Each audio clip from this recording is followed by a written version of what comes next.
ሰላም ሰላም ውድ ኢትዮጵያውያን እንዲሁም ኤርትራውያን እህት ወንድሞቼ እንዴት ናችሁ? የሰዓት አቆጣጠራችሁ ባያላችሁበት ሰላማችሁ ብዝት ትርፍ ይበል። ለዚህ አካውንት ለዚህ ቻናል አዲስ ከሆናችሁ ሰብስክራይብ እያደረጋችሁ እንድታበረታቱኝ በትህትና ጠይቃለሁ። ዛሬ ለእናንተ ይጠቅማል በሚል አጠር ያለች ቪዲዮ አምጥቻለሁ ማለት ነው። እሱ ምንድነው? የአብሽ ፍሬ ሻይ ከዘቢብ ጋር ቀላቅሎ በማፍላት እንዴት እንደምታዘጋጁ እነግራችኋለሁ ማለት ነው።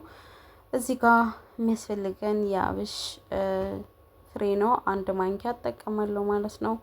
ከዛን ደግሞ ዘቢብ 10 ፍሬ እጠቀማለሁ ለ1 ግላስ ማለት ነው። እንደፈለጋችሁ መጨመር ትችላላችሁ። ሆን ግን በቀን 1 ግላስ ነው መጠጣት ያለባችሁ። ማታ ሰዓት እዚህ ጋር እንደዚህ እንተከተካል ማለት ነው። ዘቢቡን ጨምሬያለሁ እንዲሁም ደግሞ የአብሹን ፍሬ ጨምሬ እንደዚህ ጋዙን ቀነስ በማድረግ እየተንተከተከ ነው ማለት ነው። ከ5 እስከ 10 ደቂቃ ባለው ማንተክተክ ከተንተከተከ በኋላ በእንፋሎቱ ትታጠኑታላችሁ ማለት ነው። ከታጠናችሁ በኋላ ደግሞ ውሃውን 1 ግላስ ትጠጣላችሁ።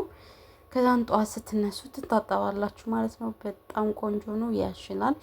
አስም ያለባችሁ እንዲሁ ሳይነስ ላለባችሁ ማለት ነው በጣም ቆንጆ ነው።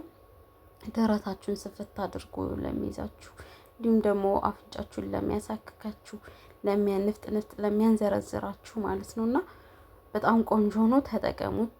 ላልደረሰ እንዲደርሰው ሼር አድርጉት። በጣም ፈዋሽ መድኃኒት ነው የአብሽ ፍሬ በጣም ብዙ ጥቅሞች አሉት።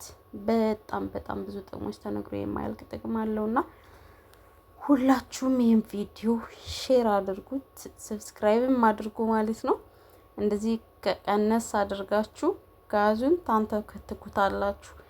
ከተንተከተከ በኋላ ሳይበርድ በዚህ በእንፋሎቱ መታጠን።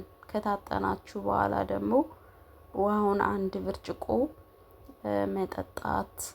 ለተከታታይ 7 ቀን ለውጥ ታገኙበታላችሁ። ብዙ ልጆችም ተፈውሰውበታልና ቲክቶክ ላይ ቫይራል የወጣ ቪዲዮ ነውና ብዙ ልጆች ያመሰገኑን በውስጥም ሆነ ኮሜንት ላይ ያመሰገኑበት ቪዲዮ ነው። እናንተም እስኪ ዩቲዩብ ላይ ያላችሁ ተጠቀሙት፣ ላልደረሰ አድርሱ ማለት ነው።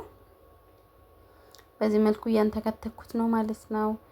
ያው 1 ጊዜ አፍልታችሁም ፍሪጅ አስቀምጣችሁ ለማይመቻችሁ ማለት ነው። ከዛን ስትጠቀሙ እያወጣችሁ እያሞቃችሁ መጠቀም ትችላላችሁ ማለት ነው። በአንድ ጊዜ ማፍላትም ይቻላል፣ በየቀኑም እንደዚህ ማዘጋጀት ይቻላል ማለት ነውና ያው 1 ጊዜ ለማፍላት መጠኑ 2 ማንኪያ ለ3 ቀን ይበቃችኋል።